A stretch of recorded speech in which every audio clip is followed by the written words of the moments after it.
बहुत साल पहले एक गांव में एक व्यापारी रहता था जिसे बिजनेसमैन बोलते हैं। उसका लोहे का बिजनेस था। उसका नाम था नादू। नादू का बिजनेस बहुत अच्छा चलता था, पर एक दिन अचानक से नादू के बिजनेस में उसको बहुत भारी नुकसान हो गया। इतना नुकसान कि उसका खुद का खर्चा चलाना उसके लिए अब बहुत मुश्किल हो गया था। तो नादू ने यह सोचा कि मुझे अब अपना ये गांव छोड़ना होगा, मुझे शहर जाना होगा। शहर में अगर मैं अपना ये लोहे का बिजनेस करूंगा तो शायद फिर से मेरा बिजनेस चलने लगे।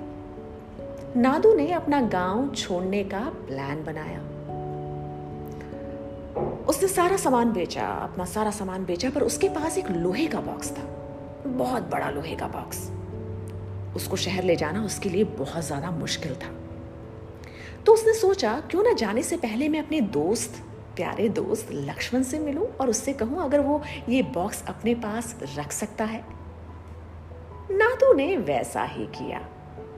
नादू अपने प्यारे दोस्त लक्ष्मण के घर गया और लक्ष्मण से बातें की और फिर लक्ष्मण से बोला, लक्ष्मण, मैं ना गांव छोड़ के जा रहा हूं, क्या तुम मेरे ये लोहे का बॉक्स अपने घर रख सकते हो? और तभी लक्ष्मण ने कहा, नादू मेरे दोस्त, ये तुम कैसी बात करते हो? तुम अपना ये बॉक्स क्या, सारा सामान मेरे घर छोड़ सकते हो और कभी भी वापस आओ ना तो इसे वापस ले जाना। लक्ष्मण की ये बात सुनकर नादू बड़ा खुश हुआ और फिर वो अपना आयरन का जो लोहे का बॉक्स था वही लक्ष्मण के पास छोड़कर शहर के लिए निकल पड़ा। 1 साल बीता, 2 साल बीता और 3 साल बाद नादू का बिजनेस फिर से शहर में बहुत अच्छा चलने लगा। उसके पास अब बहुत ज्यादा पैसे आ गए थे। फिर नादू ने सोचा कि अब मुझे अपने गांव फिर से लौटना चाहिए। नादू उन पैसों को लेकर अपने गांव लौट गया और जैसे ही गांव पहुंचा नादू ने बहुत बड़ा घर बनाया। उसके घर में अब नौकर चाकर भी थे और फिर नादू को याद आया अपना वो लोहे का बॉक्स जो उसने अपने दोस्त लक्ष्मण के घर रखा था। तो पता है नादू ने क्या किया? नादू तुरंत अपने दोस्त लक्ष्मण के घर पहुंचा और जैसे ही लक्ष्मण ने नादू को देखा उसने नादू को गले लगा लिया। दोनों ने घंटों भर बातें की। ऐसे ही शाम हो गई और फिर नादू ने लक्ष्मण से कहा,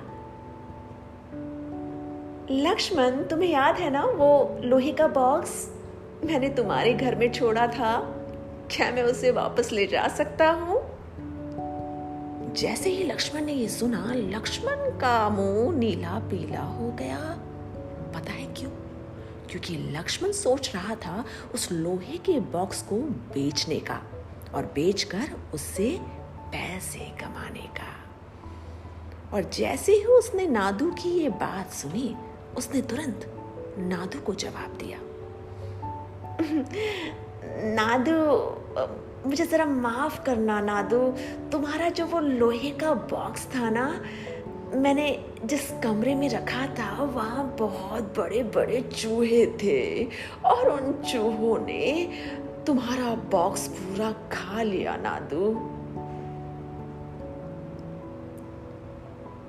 नादू को ये बात पची नहीं और नादू ने लक्ष्मण से कहा, लक्ष्मण, तुम ये कैसी बात कर रहे हो? बेतुकी बात है ये। कोई चूहा कैसे लोहा खा सकता है? नादू मेरी बात मानो, पूरा बॉक्स तुम्हारा खा गया चूहा, मैं क्या कर सकता हूं? नादू को लक्ष्मण पर बहुत गुस्सा आया। उसने अपने गुस्से को थोड़ा सा शांत किया और लक्ष्मण से बोला, लक्ष्मण, क्या तुम अपने बेटे बिट्टू को मेरे साथ भेज सकते हो घर? मैं शहर से उसके लिए बहुत अच्छे तोहफे लेकर आया हूं। मैं चाहता हूं मैं वो तोहफे उसको जल्द ही दे दूं। और वैसे ही लक्ष्मण ने अपने बेटे बिट्टू को कहा कि नादू अंकल के पीछे पीछे उनके घर तक जाओ, तुम्हारे लिए नादू अंकल गिफ्ट्स लेकर आए हैं। और बिट्टू वैसे ही नादू अंकल के पीछे पीछे पीछे पीछे उनके घर तक पहुंचा। और जैसे ही बिट्टू नादू अंकल के घर पहुंचा, नादू अंकल ने बिट्टू को एक कमरे में बंद कर दिया। 1 घंटा बीता, 2 घंटा बीता, 3 घंटा बीता। जब बिट्टू घर वापस नहीं आया तो लक्ष्मण को हो गई टेंशन। लक्ष्मण दौड़ते भागते नादू के घर पहुंचा और बोला, नादू, ये बिट्टू तो तुम्हारे साथ आया था, अभी तक घर नहीं लौटा, कहाँ है बिट्टू? तो पता है नादू ने लक्ष्मण से क्या कहा? नादू ने लक्ष्मण से कहा, लक्ष्मण, मुझे माफ करना मेरे दोस्त, मैं और बिट्टू घर आ रहे थे और वैसे ही एक चिड़िया आई और तुम्हारे बेटे को उठा के ले गई। ये क्या बात करते हो नादू तुम? कैसे एक चिड़िया मेरे बेटे को उठा सकती है? तुम कुछ भी बोलते हो नादू, क्या बेतुकी बातें करते हो?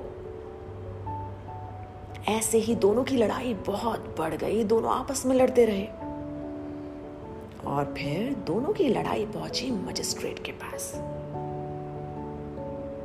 तो दोनों ने मजिस्ट्रेट को बताया।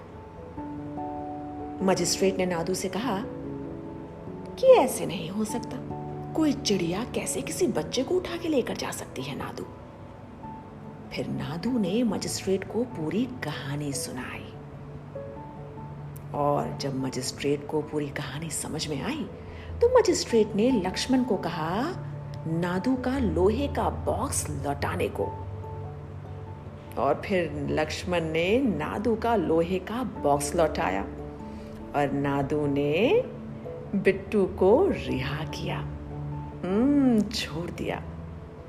और फिर लक्ष्मण को रियलाइज हुआ उसने कुछ गलत किया है। उसने नादू को सॉरी बोला और दोनों फिर से पक्के दोस्त बन गए।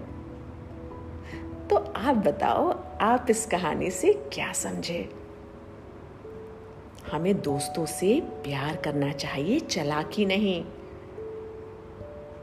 क्योंकि अगर आप चालाकी करोगे ना तो फिर आपका दोस्त भी आपके साथ चालाकी कर सकता है, समझे? और कहानी कैसी लगी ये आप मुझे जरूर बताना। आप teampandamama@gmail.com पर आप मुझे अपने मैसेज भी भेज सकते हो। अच्छा, जाने से पहले भूलना मत चैनल को सब्सक्राइब करना और साथ में बेल आइकन दबाना, जिससे आपको पता चलता रहेगा कि हमारी अगली कहानी कब आ रही है, समझे? चलो आप कहो बाय बाय पांडा मामा, बाय बाय।